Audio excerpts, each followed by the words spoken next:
നമുക്ക് അല്ലാഹു നൽകിയ ഒരു ശരീഅത്തുണ്ട്. ആ ശരീഅത്തിന് എതിരെ പ്രവർത്തിക്കുന്ന ആരാണെങ്കിലും അരുത്, നമ്മൾ പെട്ടുപോകരുത്. അത് നമ്മുടെ സാമ്പത്തിക പ്രശ്നമല്ല, നാളെ ആഖിറത്തിൽ നമ്മുടെ ഈമാൻ നഷ്ടപ്പെട്ടു പോകും. അതുകൊണ്ട് നമ്മെ പഠിപ്പിച്ച നമ്മുടെ മശായിഖന്മാരുണ്ട്.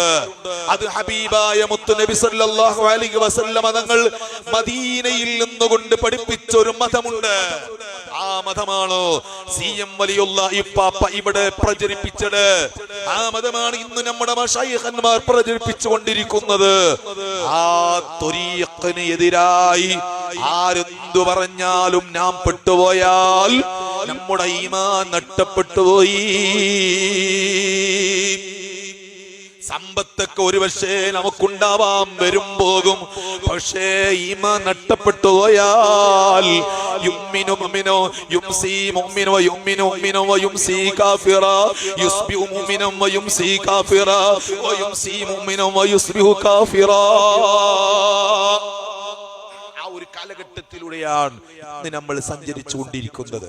ബഹുമാനപ്പെട്ട ശൈഖുൽ മശായിഖ് അശ്ശൈഖ് മുഹമ്മദ് അബൂബക്കർ മടവൂരി ഖദ്ദസല്ലാഹു സിർറഹു വനഫഅനാ ബിഹി ഫിദാറൈൻ. ബഹുമാനപ്പെട്ടവർ ഇവിടെ ആത്മീയമായി ഭരണം നടത്തുന്ന ഒരു ഭരണാധികാരിയാണ്. അതിനാർക്കും സംശയം വേണ്ട. സംശയിച്ചാൽ അവൻ പരാജയപ്പെട്ടു പോകും. ബഹുമാനപ്പെട്ട സി.എം. വലിയുള്ളാഹി അവർകൾ ഒന്നാം നമ്പർ ഭരണാധികാരി. എന്തിനെയാണ് ഭരിക്കുന്നത്? ആത്മാവിനെ, നമ്മുടെ ഓരോരുത്തരുടെയും ആത്മാവിനെ ഭരിക്കുകയും ഈ ആത്മാവിൽ മഹബത്തും ഈമാനും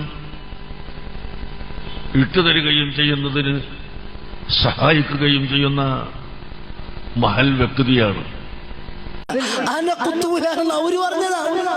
അവരെ മുഹിബീങ്ങളും അവരെ മുരീദന്മാരല്ല പറഞ്ഞത്, അവര് തന്നെ പറഞ്ഞു അന ഖുത്ബുൽ ആലം, ഞാനാണ് ലോകത്ത് നിയന്ത്രിക്കുന്നത്. ഞാൻ അറിയാതെ ഇവിടെ ഒരു ഇല പോലും അനങ്ങുന്നില്ല. ഉപ്പാപ്പ പറഞ്ഞതാ. അല്ലാഹു അവിടുത്തെ മദദ് നൽകട്ടെ, മനസ്സിലാക്കാൻ അല്ലാഹു തൗഫീഖ് നൽകട്ടെ. നിങ്ങളെന്താ ആമീൻ പറയാത്ത? ആമീൻ പറയാൻ അല്ലാഹു തൗഫീഖ് നൽകട്ടെ. ഒന്നും കൂടെ ആമീൻ പറയും, അല്ലാഹു തൗഫീഖ് നൽകട്ടെ. അപ്പൊ ഉപ്പാപ്പാനെ മുറുകെ പിടിച്ചോളി. ഉപ്പാപ്പ നമ്മൾ വിചാരിച്ചതുപോലെ ഉപ്പാപ്പാനെ കണ്ടവരുണ്ട്. അപ്പൊ അതുകൊണ്ട് ഉപ്പാപ്പാന്റെ കറാമത്തോട് ഇവിടെ ഇങ്ങനെ നടക്കുമ്പോ കുറെ ആൾക്കാര് ചിലപ്പോ പേര് ശംസുന്നാവും ഗഫൂർന്നാവും പല ആൾക്കാരാവും. എന്നിട്ട് അതിങ്ങനെ ബാഡ് കമന്റ് എഴുതിയിട്ട് സുബ്ഹാനല്ലാഹ് അതിനൊക്കെ മറുപടി പറയേണ്ടി വരും. ആരെന്തോ പറഞ്ഞോ അതല്ല ഉപ്പാപ്പ, അതിലും മേലെയാണ് ഉപ്പാപ്പ. മഹാന്മാര് പറഞ്ഞതാ. നമ്മള് പറയും സുബ്ഹാനല്ലാഹ് സി.എം. ഒരു എന്ത് വലിയ മഹാന, അങ്ങനെയല്ല, അതിനും മേലെയാ. നിങ്ങൾ എന്നെ ഉപ്പാപ്പനെ പറയേ, നിങ്ങൾ എന്നെ മനസ്സിലാക്കിയിട്ടുണ്ടെങ്കിൽ ഞാൻ അതിനേക്കാളും മുകളിലാണ്. ഹലറത്തുൽ ഖുദ്സിൽ ഇങ്ങനെ കിടക്കാണ്, ലോകം മൊത്തം കണ്ട് അത് നിയന്ത്രിച്ച് ഞാൻ ഒന്ന് അശ്രദ്ധയിലായാൽ പ്ലെയിനുകൾ തമ്മിൽ കൂട്ടിയിരിക്കും. ഷെയ്ഖിന പറഞ്ഞ വാർത്ത, ഷെയ്ഖിനൊന്ന് അശ്രദ്ധയിലായാൽ സംഭവിക്കും. ഞാൻ ഒന്ന് അശ്രദ്ധയിലായാൽ പ്ലെയിനുകൾ തമ്മിൽ കൂട്ടിയിരിക്കും. ഷെയ്ഖിന പറഞ്ഞ വാർത്ത, ഞാൻ ഒന്ന് അശ്രദ്ധയിലായാൽ പ്ലെയിനുകൾ തമ്മിൽ കൂട്ടിയിരിക്കും. ഷെയ്ഖിന പറഞ്ഞ വാർത്ത, ഷെയ്ഖിനൊന്ന് അശ്രദ്ധയിലായാൽ സംഭവിക്കും. അപ്പൊ ഇവിടെയുള്ള കാറ്റടിക്കുന്നതും ഇവിടെ മഴ വർഷിക്കുന്നതും ഇവിടെയുള്ള പ്ലെയിനുകളും വണ്ടികളൊക്കെ ഓടുന്നതെല്ലാം ഒരു വലിയന്റെ, ഒരു മഹാന്റെ, ഒരു റൂഹിന്റെ നിയന്ത്രണത്തിലാണ്. അള്ളാഹ് ഏൽപ്പിച്ചതാണ്. അതൊരു ലോകമാണ്. അപ്പൊ ഹദറത്തുൽ ഖുദ്സിൽ ഇങ്ങനെ കിടക്കാണ് ഷെയ്ഖുനാക്കൾ.